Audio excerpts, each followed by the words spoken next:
جس کی وجہ سے مجھے مختلف مقامات دیکھنے اور مختلف پروجیکٹس پر کام کرنے کے مواقع ملنے لگے۔ ایک بار 7 افراد پر مشتمل ہماری ٹیم کو ایک اسپیشل اسائنمنٹ کے سلسلے میں دور دراز علاقے میں جانا پڑا اور ہم ایک لمبے اور خطرناک سفر کے بعد ایک ویران سے علاقے میں پہنچ گئے۔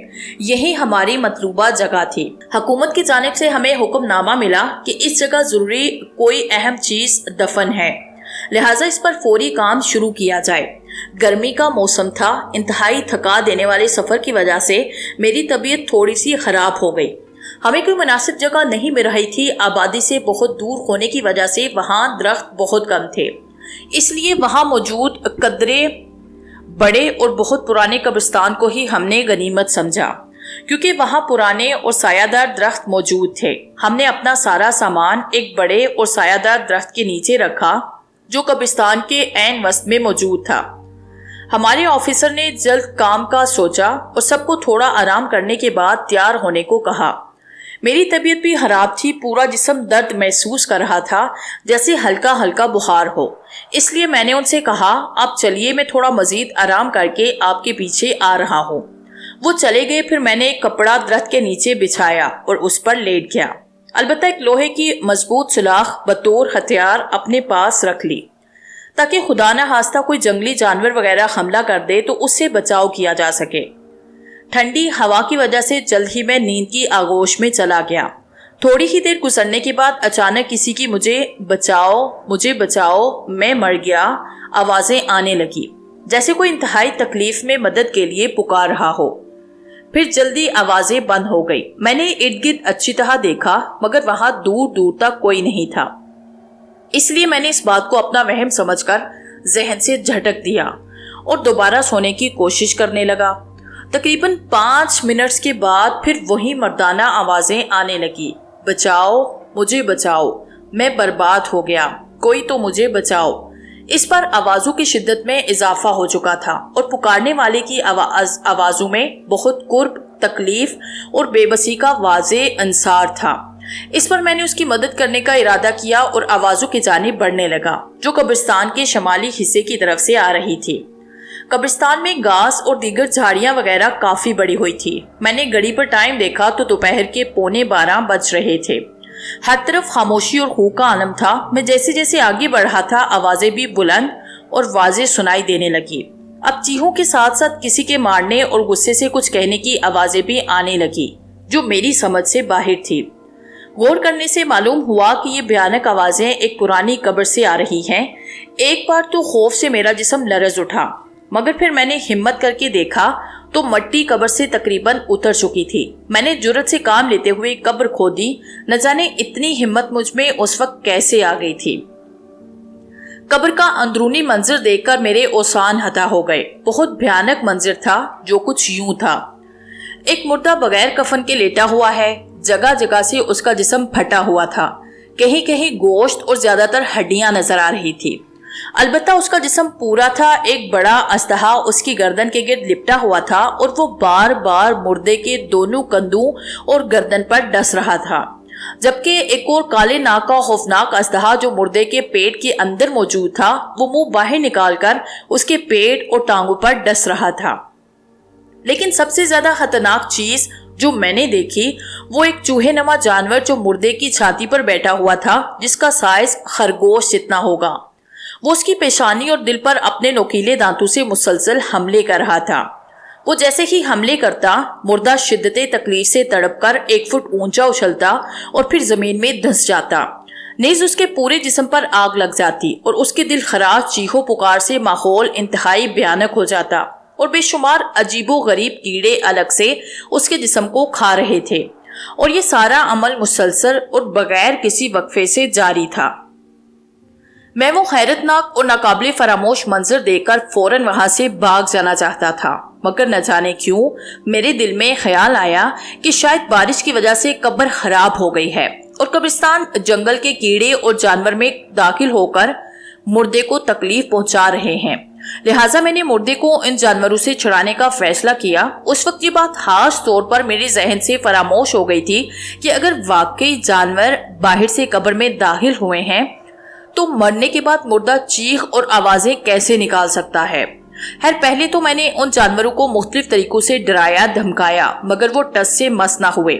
پھر میں نے لوہے کی سلاخ سے انہیں ڈرایا مگر یہ خربہ بھی ناکام رہا۔ بعد میں نے غصے میں آ کر چوہے نما جانور کو سلاخ سے مارنے کے لیے اسے ہوا میں بلند کیا تو اس نے تیز اور انتہائی سرخ آنکھوں سے مجھے گھورا جو بہت غصے میں دکھائی دے رہا تھا۔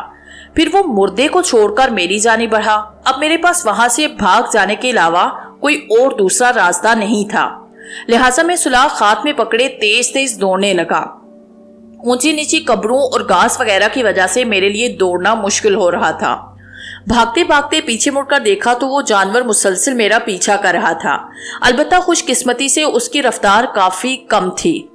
اچانک ایک قبر سے ٹھوکر لگ کر میں منہ کے بل گرا اور سلاخ بھی میرے ہاتھ سے چھوٹ کر دور جا گری۔ پیچھے دیکھا تو وہ مسلسل میرا تعاقب کر رہا تھا۔ میں نے جلدی سے سلاخ اٹھانا چاہی اور گھاس میں ہاتھ مارنے لگا کہ اچانک سے ایک باریک اور انتہائی گرم سانپ میرے ہاتھ میں آ گیا اور میں مزید خوفزدہ ہو گیا اور اسے فوراً پھینک کر بھاگ کھڑا ہوا۔ میں مدد کے لیے مسلسل اپنے ساتھیوں کو چیخ چیخ کر پکار رہا تھا۔ میں نے اس وقت سوچا کہ شاید میری موت کا وقت آن پہنچا ہے۔ زندگی تو بہت پیاری ہوتی ہے، اس لیے مسلسل دوڑتا رہا۔ قبرستان سے باہر آ کر بھی اس نے میرا پیچھا نہ چھوڑا اور مجھے اپنی موت یقینی نظر آنے لگی، کیونکہ گرمی کی شدت کی وجہ سے میرا سانس جیسے رک رہا تھا، حلق خشک ہو رہا تھا اور اب مزید جدوجہد کرنا میرے لیے بہت مشکل ہو رہا تھا۔ کوئی راستہ نہ پا کر میں نے وہاں موجود پانی کے بڑے سے تالاب میں چھلانگ لگا دی جو خلاف توقع کافی گہرا تھا۔ مجھے نہیں معلوم کہ میں نے پانی میں کیوں چھلانگ لگائی، بس موت سے بچنے کے لیے سب کچھ غیر ارادی طور پر میں کر رہا تھا، یا میرے دل میں یہ بات آئی ہوگی کہ شاید وہ جانور پانی میں داخل نہ ہو، مگر میرا یہ خیال غلط ثابت ہوا اور وہ تالاب میں داخل ہو گیا اور میری جانب بڑھنے لگا۔ اب بچنے کا کوئی بھی راستہ نہیں تھا، مگر میں پھر بھی اونچی آوازوں میں مدد کے لیے اپنے ساتھیوں کو پکارنے میں مصروف تھا۔ پھر میں نے آخری بار تالاب کے دوسرے کنارے سے باہر نکلنے کی کوشش کی اور خوشی کی بات یہ ہوئی کہ میرے ساتھی بھی دوڑتے ہوئے تالاب کے کنارے پہنچ گئے۔ میں نے جلدی سے باہر نکلنے کی کوشش کی، آدھا باہر نکل گیا، البتہ ٹانگیں پانی میں موجود جھاڑیوں میں پھنس گئی۔ پھر اس نے اپنے آخری حربے کی صورت میں اپنے منہ سے تھوک نما گہرے سرخ رنگ کا پانی تالاب میں چھوڑا، جس سے فوراً ہی سارا پانی بہت گرم اور تیزاب کی طرح ہو گیا۔ مجھے لگا جیسے میری ٹانگیں آگ کے تندور میں موجود ہوں۔ میرے ساتھیوں نے پوری قوت سے مجھے باہر نکالا مگر دیر ہو چکی تھی، میری ٹانگیں جھلس چکی تھی۔ درد اور جلن سے میرا برا حال تھا، میں تڑپ رہا تھا۔ کسی کو کچھ سمجھ نہیں آئی کہ آخر میرے ساتھ ہوا کیا ہے، کیونکہ جانور بھی غائب ہو چکا تھا۔ درد کی شدت سے میں بے ہوش ہو گیا۔ پھر میری آنکھ ہاسپٹل میں کھلی۔ میں نے یہ واقعہ کسی کو نہ سنایا کیونکہ مجھے خدشہ تھا کہ کہیں لوگ مجھے اس واقعے سے منسوب کر کے انتہائی گنہگار ثابت کر کے میری زندگی اجیرن نہ بنا دیں۔ اسی لیے میں نے اصل واقعہ کسی کو نہ بتایا۔ مزید اس نے مجھ سے بہت ادب اور اعتماد سے درخواست کی، یہ بات کسی اور سے شیئر نہ کیجیے گا۔ اگر دنیا کو عبرت کے لیے بتانا ضروری ہوا تو میرا نام نہیں بتائیں، اور میں نے ہاں میں سر ہلا دیا۔ اس کی مکمل بات سننے کے بعد میں اس مسئلے کو کسی حد تک سمجھ چکا تھا اور میں نے فیصلہ کیا کہ اپنے پیر و مرشد سیدنا درشاہ صاحب سے رابطہ کر کے ایک آخری کوشش کر لینی چاہیے۔ ہو سکتا ہے کہ خالد کا کوئی روحانی علاج ممکن ہو سکے۔ پھر میں نے شاہ صاحب کو ہاسپٹل آنے کی دعوت دی جو انہوں نے قبول کر لی۔ ہاسپٹل آ کے شاہ صاحب کی میں نے خالد سے ملاقات کروائی اور شاہ صاحب کو ساری صورتحال سے آگاہ کیا۔ خالد کو میں پہلے ہی اعتماد میں لے چکا تھا۔ پوری تفصیل جاننے کے بعد شاہ صاحب بولے، ڈاکٹر الطاف، مجھے ایک خاص روحانی عمل کرنا ہوگا اور اس کے لیے کمرہ اور کچھ ضروری سامان درکار ہے۔ انشاءاللہ ایک رات کے عمل سے ہی اس بیماری کے بارے میں علم ہو جائے گا۔ ان کے کہنے کے مطابق محسوس کمرہ اور بقیہ سامان مہیا کر دیا گیا۔ پھر پوری رات انہوں نے عمل خاص کیا اور اگلے دن ہمیں ایسی بات بتائی جو نہ صرف میرے لیے بلکہ تمام مسلمانوں کے لیے باعث عبرت ہے۔ انہوں نے سب کی موجودگی میں ہمیں بتایا کہ خالد ایک اچھا اور نیک انسان ہے اور جو بیماری اسے لگی ہے یہ کوئی سزا نہیں بلکہ دنیا کے لیے عبرت ہے۔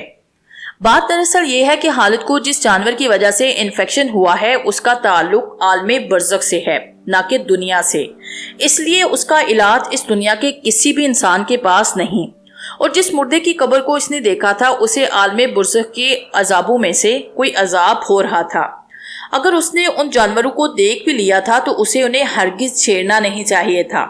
اس نے تو ان کے کام میں مداخلت کی، اسے تو فوراً وہاں سے دور ہو جانا چاہیے تھا۔ ہمارے بزرگ کہا کرتے تھے کہ ویرانوں اور قبرستانوں میں اکیلے سفر نہیں کرنا چاہیے۔ اور پھر خالد کو اپنی طرف متوجہ کر کے پیار اور ہمدردی سے کہا، بیٹا خالد، میں اللہ تعالیٰ کے فضل و کرم اور اس کے عطا کردہ علم سے اس دنیا کے امراض کا روحانی علاج کر سکتا ہوں، مگر عالم برزخ سے لگی کسی بیماری کا میرے پاس تو کیا کسی کے بھی پاس کوئی علاج نہیں، لہٰذا تمہیں ٹانگیں کٹوانا پڑے گی۔ اگر تم اسی حالت میں مر گئے تو یہ موت خودکشی کہلائے گی، اور خدا نہ خواستہ تمہیں بھی عالم برزخ میں عذاب ہو سکتا ہے۔ شاہ صاحب کی باتیں سن کر خالد کا جسم خوف سے کانپ اٹھا۔ اس نے ان دونوں ہاتھ اپنے کانوں کو لگا کر اللہ سے سچی توبہ کی اور ہاں میں سر ہلا دیا۔ اب وہ بہت مطمئن نظر آ رہا تھا۔ پھر اسی دن اس کی ٹانگیں کاٹ دی گئی اور حیران کن طور پر وہ دیگر مریضوں کی نسبت بہت جلد ٹھیک ہو گیا۔ بعد میں میری کوشش سے اسے مصنوعی ٹانگیں لگا دی گئی، جس سے وہ جلد ہی نارمل زندگی گزارنے کے قابل ہو گیا۔ اس کے بعد اسے کبھی کوئی تکلیف نہ ہوئی۔